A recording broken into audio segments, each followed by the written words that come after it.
Bonsoir les amis, c'est avec un réel plaisir que je vous retrouve ce soir pour vous parler des histoires de la loterie américaine qui font la grande histoire de la DV Loterie. Bienvenue à cette nouvelle production les amis. Informations en continu, écoutons ceci. Nous sommes là en 2017.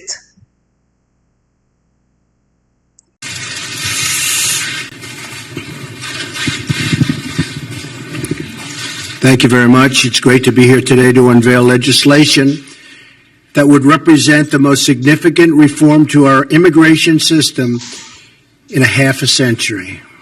I want to thank Senators Tom Cotton and David Perdue for their tremendous work in putting together this historic and very vital proposal. As a candidate, I campaigned on creating a merit-based immigration system that protects U.S. workers and taxpayers, and that is why we are here today, merit-based. The RAISE Act, R-A-I-S-E, the RAISE Act will reduce poverty, increase wages, and save taxpayers billions and billions of dollars. It will do this by changing the way the United States issues green cards to nationals from other countries. Green cards provide permanent residency, work authorization, and fast track to citizenship. For decades, the United States was operated and has operated a very low-skilled immigration system, issuing record numbers of green cards to low-wage immigrants.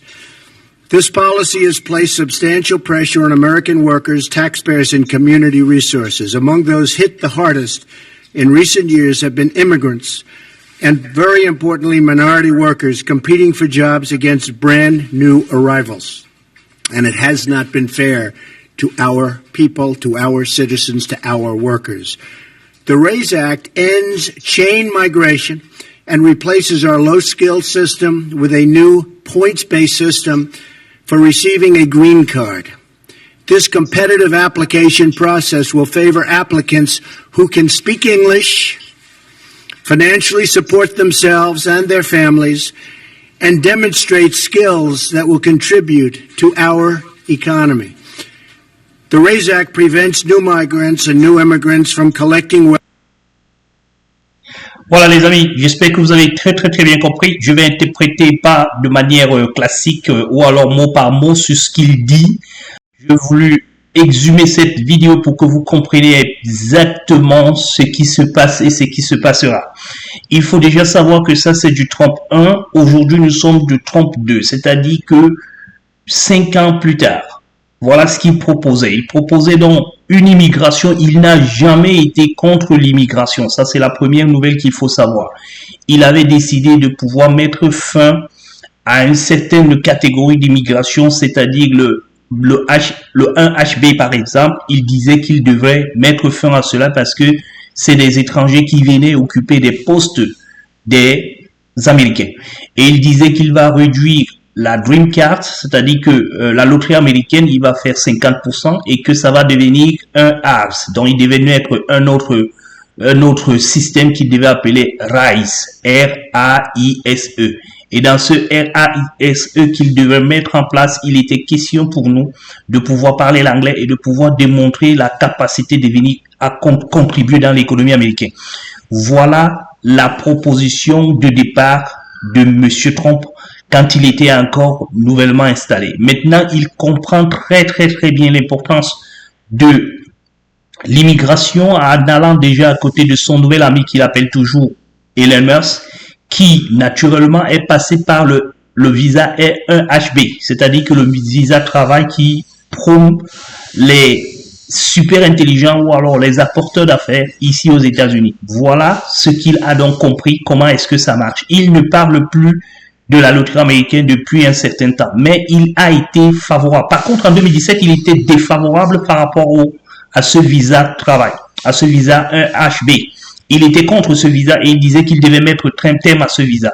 Et dernièrement, je vous ai parlé ici de l'ensemble des choses qu'il devrait normalement, du débat qu'il y a eu en cette période-ci, parce que c'est cette période, si vous regardez très bien cette vidéo, elle a été publiée le 31. Vous pouvez le lire ici, le 31, ici, parce que c'est justement en cette période que ce débat avait eu lieu.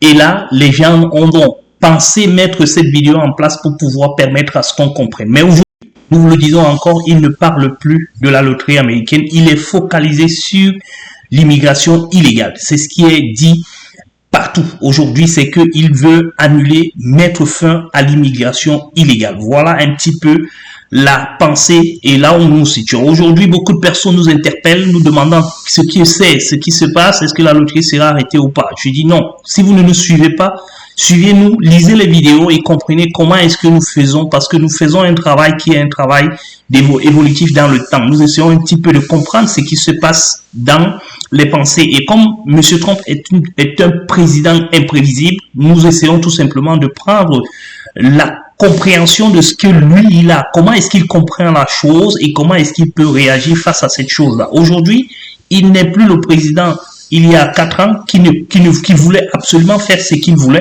Il a appris de ses leçons. Aujourd'hui, il essaye de comprendre qu'est-ce qui est bénéfique. Parce qu'il a compris qu'à l'intérieur de chaque chose, de chaque système, il y a quelque chose qu'on peut tirer. Et c'est ça qui est très important. On lui a expliqué aujourd'hui que les devises qui viennent aux États-Unis contribuent d'une manière efficace à l'évolution de l'économie. Je pense que c'est peut-être pour cette raison qu'il n'en parle pas encore. Même s'il y a lieu de reformer la loterie américaine, il ne s'agira pas d'abandonner complètement ou d'abolir complètement la loterie américaine. Ça, c'est cette nouvelle que j'ai tenu absolument à vous donner aujourd'hui, à vous faire comprendre aujourd'hui qu'il n'est en rien que la loterie américaine est finie, que la loterie américaine a été arrêtée, que la loterie... Non, ça, ce sont des ragots. Nous vous le disons, restez focus dans cette chaîne. Nous ne sommes pas responsables de votre entendement, ce que vous entendez ailleurs, mais ici, nous vous apportons des éléments justificatifs. S'il y a mouvement, motivation, ou alors réforme sur la loterie, nous serons les premières personnes à pouvoir le faire parce que c'est sur ça que nous travaillons de manière continue et de manière à 100%. Il faut donc comprendre que toutes les nouvelles qui viennent de l'autre côté, il faut vraiment vous faire accompagner pour ne pas avoir du stress du genre nous interpeller à tout moment, à tout champ pour nous demander si la loterie a été arrêtée ou pas. Elle n'a pas été arrêtée, elle n'a même pas encore fait allusion dans cette nouvelle administration. Les choses vont continuer, vont se poursuivre comme ça là, ça a commencé et les choses vont se poursuivre jusqu'à ce que cela soit arrêté ou alors cela soit dit. Mais pour le moment, ce qui est dit, c'est qu'il y aura absolument la maîtrise encore et encore. Il y aura peut-être même encore l'augmentation des H de 1HB parce que Mers a besoin des super gens, des gens intelligents pour pouvoir l'aider à les découvrir. Il en a encore dit l'autre jour pendant l'investiture du président qu'il imaginait que nous allons découvrir d'autres planètes parce qu'il y en a d'autres qui ne sont pas encore sculptées par l'homme. C'est ce qui intéresse un petit peu la nouvelle administration aujourd'hui. Ce n'est pas les 2 ou 3 personnes qui viennent ici. La seule chose qui peut tirer un petit peu les projecteurs sur la loterie, c'est qu'un Davis fasse quelque chose de mauvais pendant les 4 ans de Donald Trump. C'est en ce moment qu'il pourra peut-être se retourner contre parce que ça, rappelez-vous la dernière fois quand il a parlé de la loterie américaine, il n'a pas parlé dès le début, il a parlé au milieu de son investiture, je vais dire de ces quatre premières années. Au milieu, c'est là où il avait parlé, il avait dit que il ne voulait pas parce qu'il y avait un Davis qui avait fait une action qui n'était pas acceptable par la nation. Et on est allé regarder et on a su qu'il était rentré ici grâce à la loterie américaine et c'est en ce moment-là qu'il a fourné son nez à l'intérieur. Aujourd'hui, l'économie a redressé parce qu'il avait donné des timings. Il a la guerre à 2 guerres déjà qu'il faut qu'il mette fin et là ça va de partout, de sans tout. On disait hier qu'il a travaillé en 48 heures, ce que le président n'a pas pu faire en 15 mois.